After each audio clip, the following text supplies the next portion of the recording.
Baik, perkenalkan nama saya Sonia Juvinca Detan dengan NIM 19060500049 dari Prodi FST Biologi.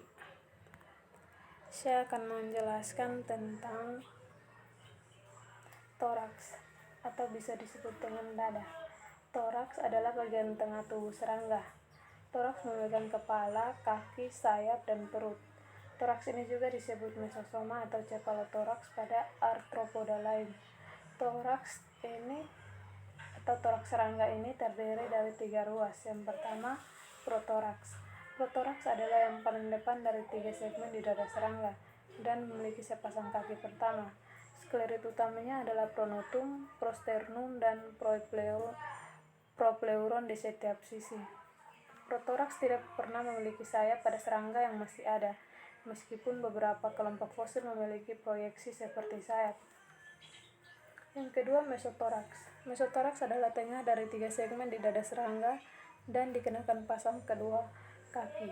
Sklerit utamanya adalah mesonotum, mesoternum, dan mesopleuron di setiap sisi. Yang ketiga, metatoraks. Metatoraks adalah posterior dari 3 segmen di toraks serangga dan beruang sepasang kaki ketiga. Sklerit utamanya adalah metanotum, metasternum, dan metapleuron di setiap sisi.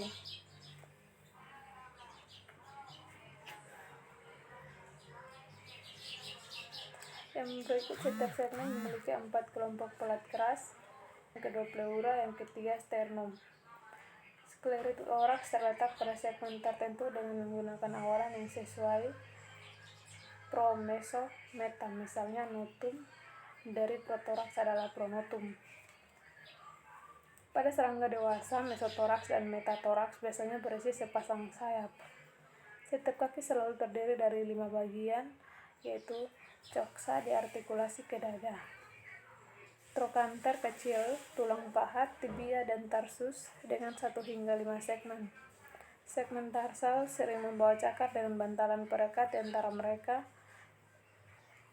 arolia atau pulvili. Ini mendukung serangga untuk berpegangan pada permukaan yang halus. Kaki dapat mencari, menangkap mangsa, atau berenang dengan berbagai cara.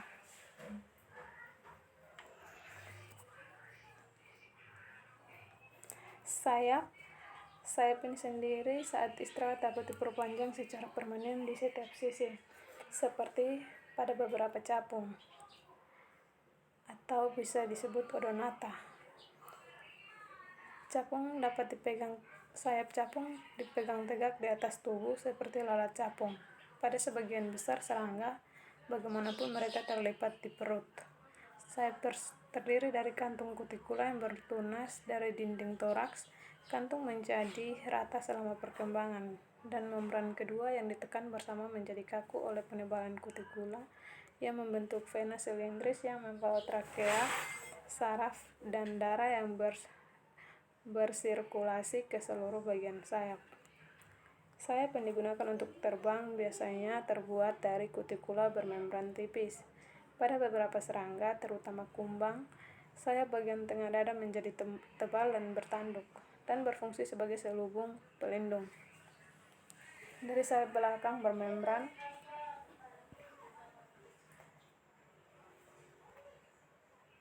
penerbangan serangga dicapai dengan mengepakkan sayap selama gerakan ini bila sayap yang dipelintir saat melewati dari elevasi ke depresi, menghasilkan efek yang sama seperti baling-baling yang berputar pada pesawat terbang.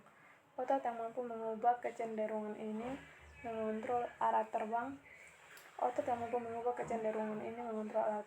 Otot kepala terbang mengontrol penerbangan dengan salah satu dari 2 cara.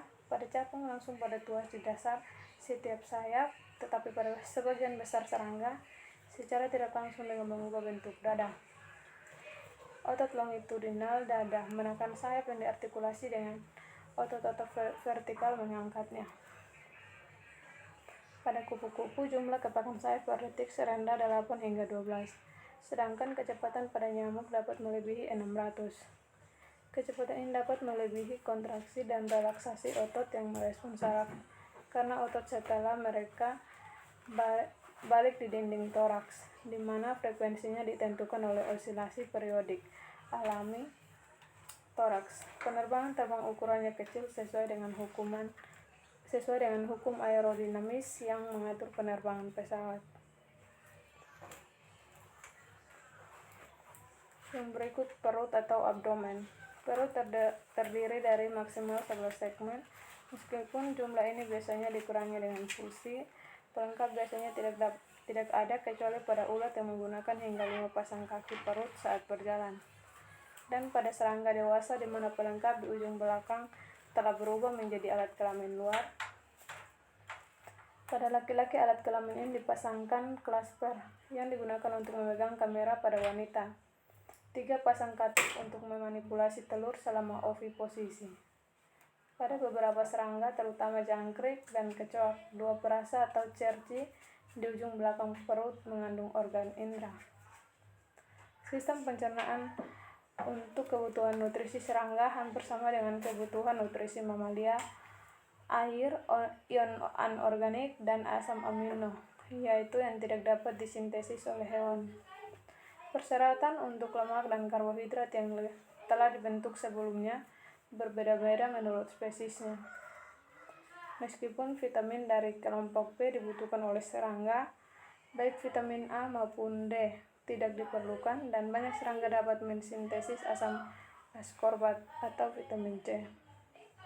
Di sisi lain, serangga tidak dapat mensintesis jumlah yang cukup dari kolesterol. Dengan demikian, pada dasarnya kolesterol dapat didefinisikan sebagai vitamin untuk serangga.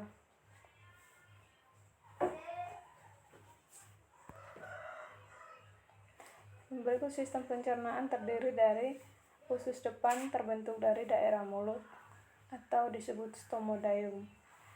Terbentuk serupa dari daerah anus atau bisa disebut dengan proctodium. Usus tengah yaitu mesenteron. Usus depan dan usus belakang dilapisi oleh kutikula yang bersambung dengan permukaan tubuh. Mulut diikuti oleh otot faring yang berfungsi dalam menghisap dan menelan kerongkongan yang dapat membesar membentuk tanaman. Tanaman dibuang ke usus tengah, kadang-kadang seperti pada kecoak, melalui gisa berotot atau proventriculus. Pengakhiran usus tengah ditandai dengan melekatnya tubulus Malpighi, organ utama ekskresi. Usus belakang umumnya terdiri dari uleum, sempit diikuti oleh yang lebih besar dan sering berdinding tebal rektum yang keluar dari anus.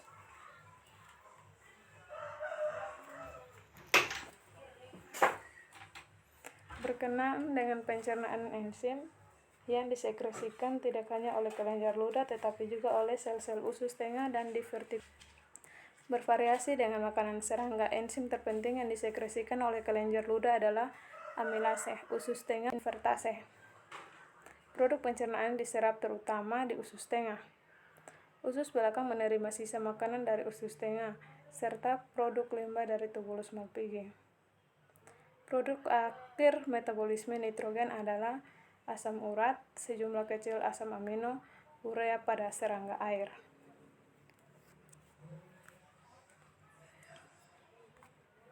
Demikian presentasi dari saya, terima kasih.